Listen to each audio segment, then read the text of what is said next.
오늘 먹여주신 하나님의 말씀은 어제에 이어서 요한복음 11장이 되겠습니다. 1절에서 12절까지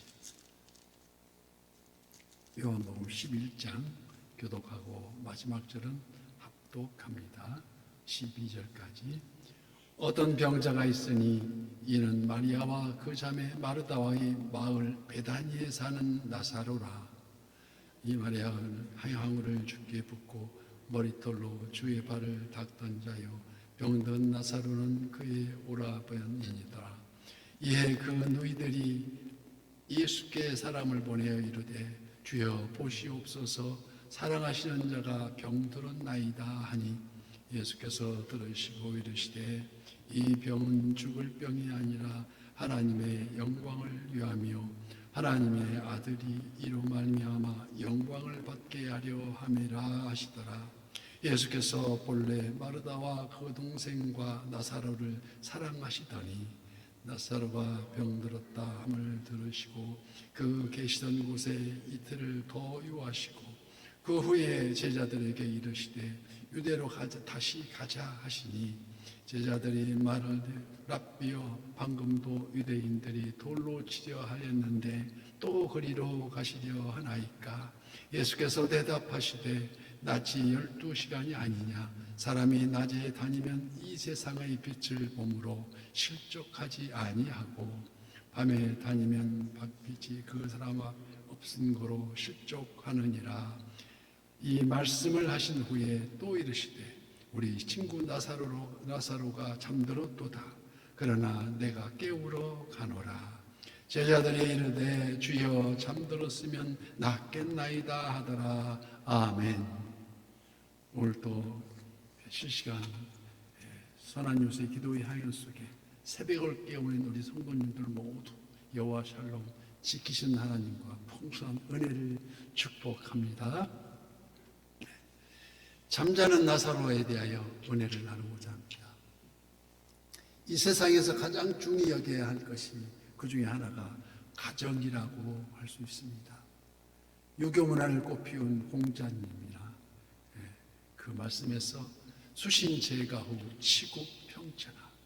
그래서 먼저 가정을 다스린 다음에 치세의 근본으로 여겼다는 것입니다.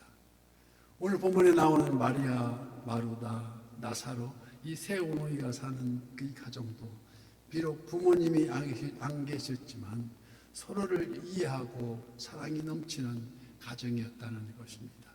그래서 예수님은 공생애 동안 인자가 버리들 곳이 없다 말씀하시면서도 그렇게 생활하셨지만 때때로 베다니에 있는 이들의 가정에 들리셔서 피곤한 몸을 잠시 쉬어가신 기록을 여러 군데 찾아볼 수 있습니다. 그런데 오늘 본문 1절과 2절에서 평화롭게 살던 이 가정에 나사로가 병이 들었습니다. 같은 배경을 갖고 있는 누가복음 10장에 보면 이 장면이 동생 마리아가 예수님 발치에서 열심히 말씀을 경청하고 언니 마르다는 부엌에서 음식을 준비하는데 이 말씀이 동생 마리아가 그 발치에 있는 열심히 말씀을 경청하고 있는 그 상경에 언니 마르다는 부엌에서 음식을 준비하는 즉 봉사하는 일을 열중하고 있었다는 것입니다.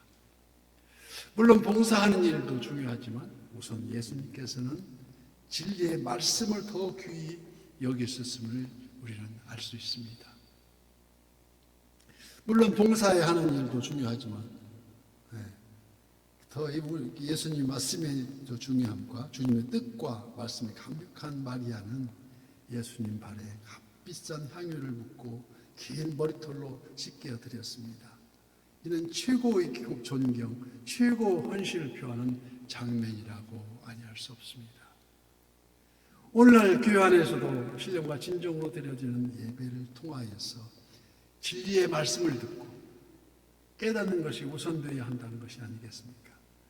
나사로라 하는 그 이름 뜻은 히브리 말로 엘르아살이라는 말인데 이 뜻은 하나님이 나의 도움, 엘르아살. 그래서 아람어로 나사로라 하는데 그럼에도 불구하고 주님의 사랑하시는 사람,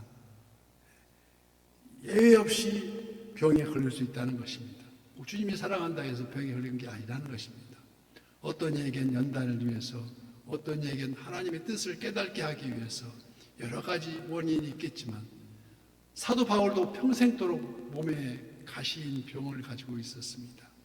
3번이나 고쳐달라고 주님께 간구하셨다 했지만 내 은혜가 내게 족하다는 응답에 더 이상 낙심하지 않고 그 병을 통하여서 하나님의 뜻을 깨닫고 주님을 더 가까이 나아갈 수 있는 은혜의 방편으로 삼으셨다는 것입니다. 오늘 본문 3절 말씀, 이에 그 누이들이 예수께 사람을 보내어 이를 때 주여 보시옵소서, 사랑하시는 자가 병들었나이다. 지금 먼저 주님께 이 사실을 알리고 있습니다. 이는 오늘날도 어떤 일이 일어나든 습관처럼 먼저 주님께 아뢰는 기도의 습관, 어떤 어려움 앞에서도 주님을 따르는 신앙의 본분을 잃지 않고 먼저 주님께 기도로 구하는 습관화가 절실히 필요하다는 것입니다. 그래서 4절 말씀, 예수께서 들으시고 이르시되 이 병은 죽을 병이 아니라 하나님의 영광을 위하며 하나님의 아들이 이로 말미암아 영광을 받게 하려 함이라 하시더라. 이 병은 죽을 병이 아니라 하십니다. 사람이 병들었다고 다 죽는 것은 아니지만 나사로는 본래 본문에서 병이 들었다가 며칠 후에 죽었습니다. 그런데 왜 예수님은 이 병은 죽을 병이 아니라고 하셨을까요?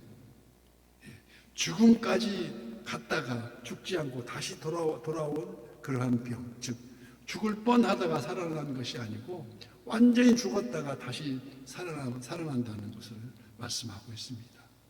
이를 영적 의미로 해석하면 인간은 다 병든 자인데 다만 정도의 차이는 있겠지만 누구나 다 죄로 인한 병에 걸려 있다는 것입니다. 그 죄의 병은 죽음에 이르는 병인데 그 병에서 진짜 죽게 될 병자가 있고 다시 살아날 수 있는 병자가 있다는 것입니다. 그러면 그 죽을 자가 누굽니까? 영접하지 않는 자입니다. 영접하는 자, 곧 이름을 믿는 자들에게는 하나님의 자녀가 되는 권세를 주시는데 영접하지 않으니까, 말로만 입으로만 사랑하니까 영접하지 않는 자라는 것입니다. 곧 그 이름을 믿지 않는 자, 그토록 강권하여 권해도 뿌리치는 그런 나는 절대 믿지 않는다는 불신자, 바로 죽을 병에 걸린 자, 병든 자라는 것입니다. 그래서 나사로의 병이 하나님의 영광을 위함이라고 합니다. 유대인들은 질병에 걸리는 것이 다 하나님의 징벌이라고 생각했지만 예수님이 질병의 의미를 새롭게 말씀하시는 것입니다. 요한복음 9장에서도 날 때부터 맹인이 된 자를 고치시면서 그런 그의 부모 이슈가 아니라 하나님이 하시는 일을 나타내고자 하심이라고 말씀하시지 않습니까? 나사로가 병들어 죽게 되면 역시 하나님이 하실 일을 나타내게 하심이라는 말씀입니다. 2000년 전 나사로뿐만 아니라 오늘을 사는 우리들 역시 다 연약한 자로서 나이가 들면 더 연약해지고 그 연약한 부분을 놓고 하나님께 많은 기도를 하지만 좀처럼 낫지 않는 경우가 많습니다. 그러나 비록 나아지는 것은 없지만 그로 인하여 하나님을 간절히 더 바라게 되고 하나님과 깊은 교제가 더 나아가게 된다면 그 역시 감히 질병이 주는 유익이라고 할 수 있지 않겠습니까? 육체의 가시와 같은 질병 때문에 지금 당장은 사망의 골짜기를 지나는 것 같지만 시간이 지날수록 주님은 더욱 깊이 의지하게 될 수 있고 하나님을 신뢰하게 된다면 그 길이 결코 사망의 골짜기가 아니라 한량없는 은혜의 골짜기를 우리에게 부어주는 그 골짜기를 지나고 있는 스스로 깨닫게 된다는 것이 아닙니까? 그래서 6절 말씀, 나사로가 병들었다 함을 들으시고 그 계시던 곳에 이틀을 더 유하시고 그 후에 제자들에게 이르시되 유대로 다시 가자 하시니 하나님의 때가 이르자 예수님은 유대인들이 돌로 치려고 하는 그 위험에도 불구하고 다시 유대 땅 베다니로 향하여 제자들을 가자고 합니다. 그 위험을 막으려는 제자들에게 말씀하십니다. 9절 말씀. 예수께서 대답하시되 낯이 12시간이 아니냐. 사람이 낮에 다니면 이 세상의 빛을 봄으로 실족하지 아니하고 밤에 다니면 빛이 그 사람 안에 없는 거로 실족하느니라. 예수님께서는 요한복음 9장 5절 말씀에 내가 세상에 있는 동안에는 세상의 빛이로다고 말씀하시지 않습니까? 즉 누구든지 어둠을 밝히는 빛 되신 예수님과 함께 동행하면 어떤 장애물이라도 걸려 넘어지지 않는다는 말씀이십니다. 11절 말씀.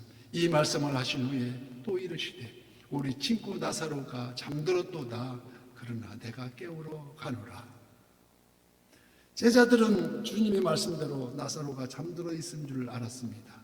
성경에 이르기를 죽음 그 자체를 잔다 표현하지만 고대 시대에 잠자는 것이 잔다는 것이 일종의 자연 치유의 방법도 있었어서 그 휴식을 통해서 회복되는 작용으로 생각해서 오늘 보면 12절 말씀에도 제자들이 이르되 주여 잠들었으면 낫겠나이다 하더라. 바로 그 말씀이 아니겠습니까? 오늘 본문을 통해서 사도 요한은 병들어 죽은 나사로 그 사건을 계기로 빛으로 오신 예수님과 함께 동행하면서도 깨닫지 못하는 영적 무지와 암울한 어둠만을 드러내고 있는 바로 있음을 보여주는 그런 장면입니다. 이 아둔한 제자들이 그 모습에서 어쩌면 우리들의 모습은 과연 어디까지 다가서고 있는지 생각해 보아야 하지 않겠습니까?